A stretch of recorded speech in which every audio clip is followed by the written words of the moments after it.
Amigos de Wine News TV Puerto Rico, qué privilegio para mí. Estoy con el señor Matthew Linou de Domaine Faiveley en Bespoke. Estamos ante una de las mejores bodegas del mundo, una de las mejores bodegas de Borgoña, que para mí es la joya de la corona de la viticultura mundial. Gracias al licenciado Rey Reyes, mi amigo y colega, por esta oportunidad. Vamos a probar 2 vinos de la uva Pinot Noir espectaculares. Matthew, how are you? Good. What about you, Eduardo? I'm Good to doing meet well. you. I'm doing well. Good to have you in the show. Absolutely. Is this your first time in Puerto Rico? It is, absolutely, yeah. Strangely enough, I never found the time before to actually visit and come. So How many days have you been on the island? Just a couple of days. Okay. This is the time of the year that we just travel a lot to meet our friends and aficionados all over the world. So we like to travel and see a little bit. What do you think about the crowd here? I know you had a tasting, obviously Ray and Bespoke. They do a fantastic job. Whenever you see that a label on the bottles, you know it's going to be a high-end quality wine. And Domaine Faiveley, obviously, it's as good as it gets. What's been like the reception of the consumers here? Extremely well. I think, first of all, that we have been knowing Ray for quite a good amount of years already. So, of course, I knew that we were in very good hands with Bespoke and with Ray. And I heard that the Puerto Rican market was extremely, attractive and sensitive to, the taste profile of what Burgundy is able to offer today in terms of wine production. So I was very enthusiastic to actually come to discover, to actually introduce the Domaine. The Domaine has been on the Puerto Rican market about, 10 years ago, but through different channels, certainly coming from the US market. Never had a direct relationship, and we considered that it was the right time to actually, start a direct relationship with the right person in order to, enhance the quality and the specificities of what Domaine Faiveley is about. Let's get first into the general, then we'll get into the specifics. Yeah. Burgundy, it's incredibly ethereal, delicious. It's, one grape for the whites, one grape for the reds. The reds, maybe you can argue that Gamay is part of and also Ligoté, but exactly. It's mostly Pinot Noir. Yeah. How would you describe Burgundy in maybe 2 minutes? Wow, that's difficult. difficult that you're asking me. But maybe with generalities, right? For somebody out there, maybe the question is, what makes Burgundy so unique? Not describe Burgundy, because that's maybe like a week of speaking. But and a week, you're very kind. what makes Burgundy so unique? So what makes Burgundy so unique is, first of all, the fact that we're talking about 2 main varietals, as you mentioned, and I think it's only Pinot Noir for red and mostly Chardonnay for white, and that's something which is quite, very specific to the region. The second aspect of Burgundy, which needs to be understood, it is certainly one of the smallest, area of wine growing in France, because we're talking only about 29,000 hectares. If you compare to Bordeaux, for example, we're talking about 120,000 hectares. Yeah. So, of course, that makes quite a big difference in terms of approach and understanding. Less than a fifth. Yeah. Exactly. So that's quite a lot of difference. And the last really big point about what's Burgundy so special, it's the way we have been structuring the definition and the area of production. As you know, we have approximately, around 85 different appellations in Burgundy. And inside those 85 appellations, we are going to talk about clima. And we find around 1,247 different climates, which are kind of sub-appellation to the region.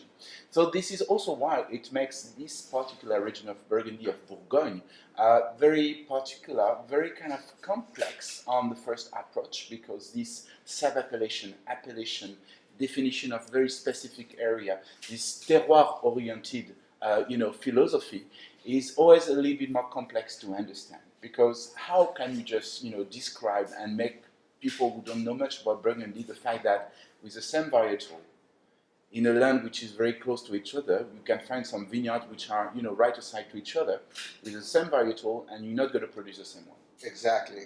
Let's get into, and thank you for that. It was very good. You did a great use of the time. Let's speak about Domaine Faiveley. Again, how would you describe to a viewer that has never seen these labels, never experienced any of your wines? I had an event here with Ray for TV and a TV spot that I do once a week, and we had the Bourgogne Faiveley that I think it goes for $30-something here, and it was magnificent. It was like a premier crew of some other domain. Thank you very much. Tell me about Domaine Faiveley. So Domaine Faiveley, I think the first thing that everyone needs to know and to understand is we're talking about a family business. Okay. And I think it's very important because today it is the seventh generation of the same family who is leading the winery and who is managing the winery on a day-to-day basis. That's very important. The winery was founded in 1825, so almost 2 centuries ago. Yeah. So that's something which is quite important in the decision we're taking, in the investment we can potentially, take for the winery, because this is always this idea of this current generation that is leading the winery is taking the decision for the next generation to enjoy it. And I think it's very important, this idea of passing along, of transferring, of forwarding, of taking everything that needs to be taken for the next generation. That's very important. The second aspect, which is very important about Domaine Faiveley, I think it's we had the chance, due to this, 7th generation of building up, to have a family who has been able to build up a huge vineyards, because Domaine Faiveley today is the largest vineyard owner in Côte d'Or. Okay. So Côte d'Or meaning Côte de Nuit. The Golden Slope. Côte d'Or is the Golden Slope, which is to the south, right? Beaune. Or is it... So you have Côte d'Or is between Beaune and Dijon, Okay. and then you have another part which is Côte Chalonnaise, which is in the southern part of Beaune. Absolutely. Right. So this is what we call Côte d'Or. Because I'm mentioning Côte d'Or because if you talk about Burgundy, you need to include Chablis. And Chablis is not exactly the same story. And I think it's important to really make the difference between the Côte d'Or area with Côte de Nuit, Côte de Beaune, Côte Chalonnaise, and Chablis, which is approximately 150 kilometers northeast of Côte d'Or. So that's making something absolutely beautiful. And today we have the chance to own 127 hectares total in Burgundy, which are going to be divided into about 72 hectares in Côte Chalonnaise in the southern part, and 55 hectares in Côte de Nuit, Côte de Beaune.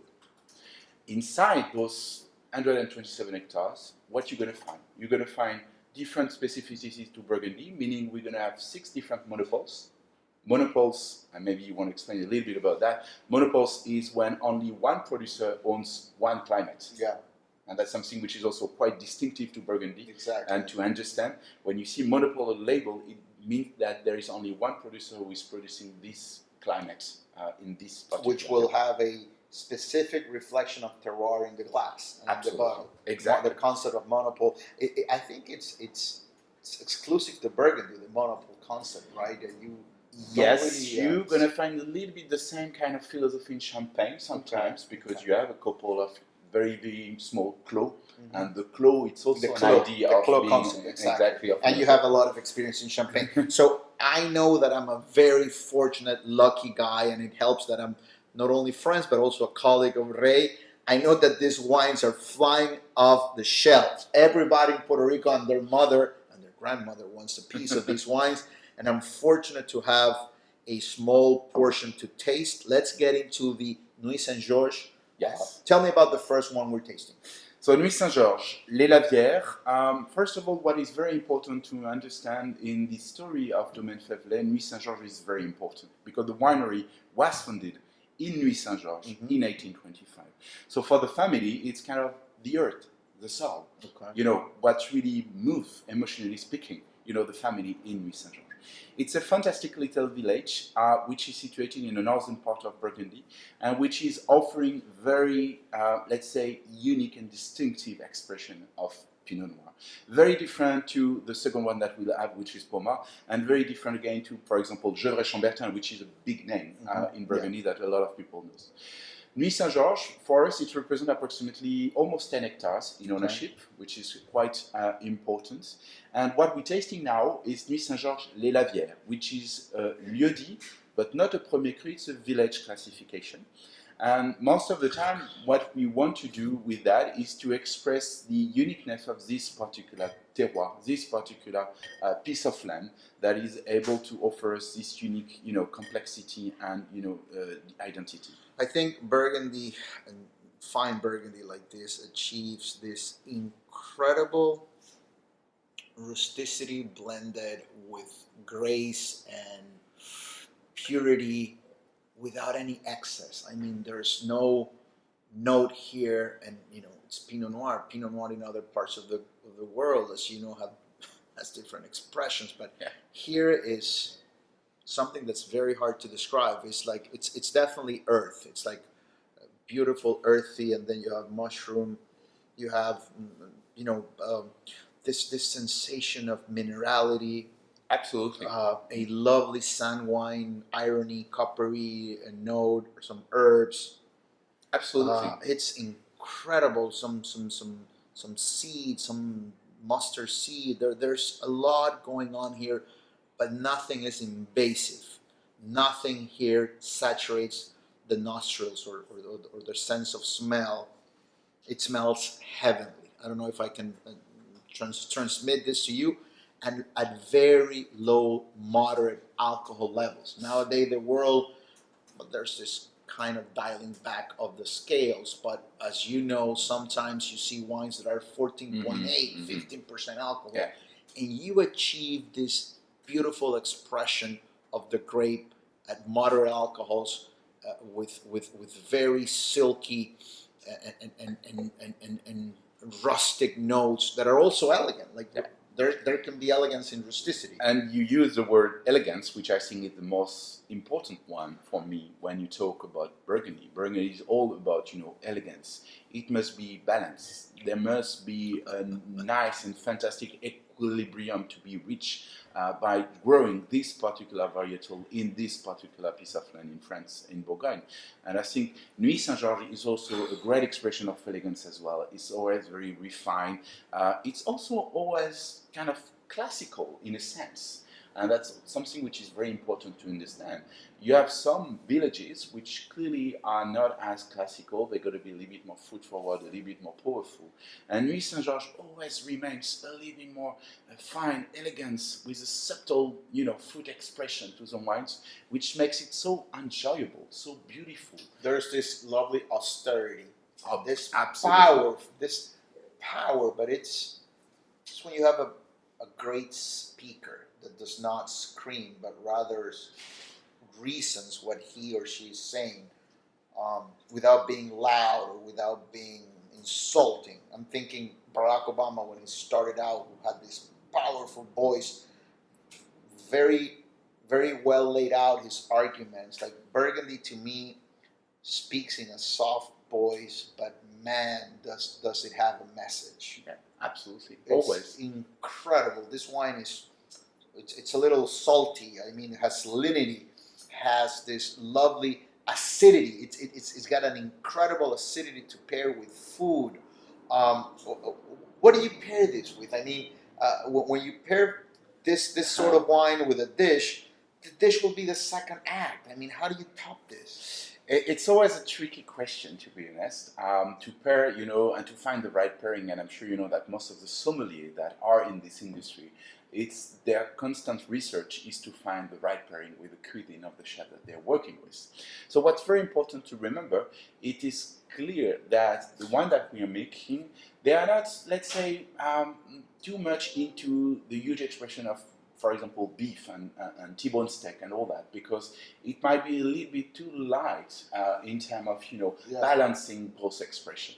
So most of the time what we are willing to do is to pair these wines with potentially other type of meat. And we actually had a great experience with duck yesterday, which was absolutely fantastic. But you could also think about, some raised chicken, which is also quite interesting when you have the proper, accompanying elements with it. You could also think about fish, because clearly it is not overwhelming all the palates. So there is a couple of fish which can be extremely interesting. And if you think about tuna, for example, it is something which could potentially work at some point. I love and sometimes you think of citrus, blood orange notes in white wines, but here you have the orange rind, you have that freshness, you have that lovely red tea note, and cranberry note, but not a ripe one, but rather a more of a green one. But at no time is the wine sour. It's so well balanced. It's incredible. It's a delicious, delicious wine, man. And I think it's also what the way you express it is also a reflection of the vintage that we are drinking as well, because the question Which of is very vintage- important in Burgundy. Absolutely, Yeah, very yeah. important to keep in mind that different wine and the same wine from different vintages is clearly not going to be the same approach, the same understanding. And we are on the 2018 vintage, which was certainly one of the last very very warm vintage that we had in Burgundy before 2022. Which sometimes historically getting the right ripening has been a challenge for Burgundy. Absolutely. Now with climate change, perhaps it's Exactly. not much of a challenge anymore. But you have the other problem, which is can be overheating, right? Exactly, it's what I was going to say, and that's a little bit the danger with climatic changes that we're facing at the moment is how we're going to be able to balance, and to keep the proper DNA of what Burgundy Pinot Noir is all about. It's about this idea of minerality, freshness, great balance with a very consistent fruit expression as well, not turning into potentially, if you think about other Pinot Noir growing elsewhere in the planet, you think about Oregon, you think about, California sometimes. Yeah. And I think it's very important at the moment that we try to figure out how to balance everything and to keep that, DNA that make Burgundy so distinctive and unique. Whatever ends up happening, I hope God or the gods or whatever you believe in take care of the Garden of Eden Absolutely. of the planet, which is Burgundy. To me, Burgundy is the planet's Garden of Eden. Let's get to the second one. Exactly. So, Nuit Cheers, Saint-Georges, man. absolutely. Cheers. Cheers, man. Oh, Lord. So, we were in Nuit Saint-Georges, so northern part of Burgundy, very important. So, in the area called the Côte de Nuit. Now, with Pommard, we're going down to Côte de Beaune. So, all the vineyards which are situated around the small city of Beaune. Beaune is kind of the capital of Burgundy in a sense. This is where everything happens. If you need to come to Burgundy one day, you need to go to Beaune because this is clearly such a distinctive little city which is so vibrant about wine and about gastronomy and all this culture. And here in Côte de Beaune, we are in a small village very close to Beaune called Pommard, and we are in a Premier Cru expression. So the classification, as you understood, in Burgundy, is kind of complex, but it's still, let's say, very easy on the top, on the prestige, on the premium side, because we have Grand Cru, and then we have Premier Cru, and then we have the village classification. Right. So this is the way we do it. And then once you have this Premier Cru, you have the climate, which is just starting to, act. And here we're talking about a climate called Les Rugiens. Les Rugiens is considered as certainly one of the top Premier Cru climat in Pommard. And if you go to the vineyards one day, you will see that you have two parts of Les Rugiens, one in the bottom of the hill, one in the top of the hill. And this vineyard that we purchased, which is a very small parcel for us, and I think it's also something we can discuss about, the parcel we purchased in 2007 in Les Rugiens is only half an hectare.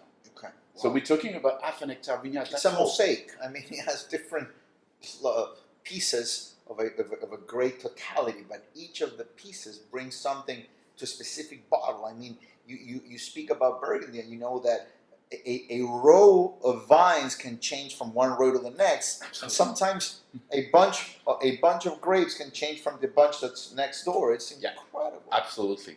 And that's really something which is very important to understand, that some of the smallest climate in the world in Burgundy, they are reaching about 0.5 hectares climate, that's all. And this is something which is very difficult to understand, because if you think about the climate is very close to an appellation, it's like if it's an appellation which is worth half an hectare. I'm sure you get asked this a lot, and I want to wrap up because I know you have other engagements and other clients to visit. Is it possible to visit the domain, like with an appointment? Like a lot of people probably want to go, but there's only so much wine for the world. Like the challenge with Burgundy and with Faiveley, for sure, is not the challenge for other commercial wineries in other parts of the world that they have inventory for everybody. These bottles are gems that the whole world, the whole wine world wants a piece of. So in terms of visits, can you schedule an appointment? How does it work? Absolutely. We are very lucky because we have a fantastic facility which was fully renovated in 2018. and we actually decided to set up a wine tourism center, of course very restricted, Yeah. but meaning that if you go on the website of the wineries, it's domainefaiveley.com, you're going to find a little link where you will be able to actually to book an appointment.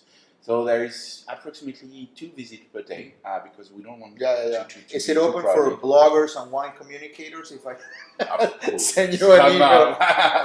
What a question. But of course, no, but this is a beautiful place to visit that you can. If you book online, there is someone over there will be very happy to give you a tour.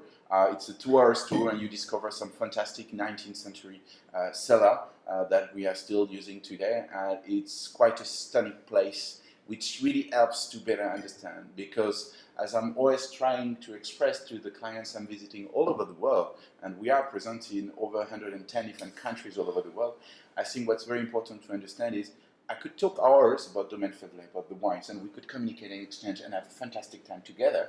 But the best way to really understand, to really feel, to really get the emotion is actually to put your feet into the soil. Pablo Neruda, the great Chilean poet, used to say, if you ask me who I am, I won't be able to tell you, but if you ask my poetry, she'll tell you who Pablo Neruda is. I think with Faiveley, asking you or asking the owner, it's not that it's irrelevant, but I think the answer is in the bottle. The answer is in the glass. If you ask that liquid that I have, it's not liquid, it's God's nectar. But if you taste and enjoy and try to understand it, then that liquid will tell you what Faiveley and Burgundy is. Amazing. The Pommard is just it's just heaven. It's just heaven in a glass. I mean, and this is all sorts of complexity here. Love the red fruit, of course, comes through, but then the minerality, and the aromatic expression is not as intense also because of the vintage again. It's a different vintage. It's 2016, which was rather kind of a colder vintage as well, with very various weather. A little bit of iron, a little bit of smoke, a little bit of mushroom, a little bit of herbs. Lord, Dijon mustard seed, dried fruits. And the tannins are extremely soft. We know when you get the first dip on your palate, you don't know whether to drink it or wear it, right? Exactly. Like perfume. Mi gente, Domaine Faiveley es una locura. Para ustedes, amantes de los vinos delicados, gastronómicos, etéreos, los vinos inolvidables, los vinos unicornios, escríbanle a Rey, vengan a Bespoke, pónganse en la lista porque no son fáciles de conseguir y una vez los prueba, jamás los olvida. Salud, mi gente. Salud. Thank you so much. Thank you. Bye-bye. This is Bye-bye. a treat.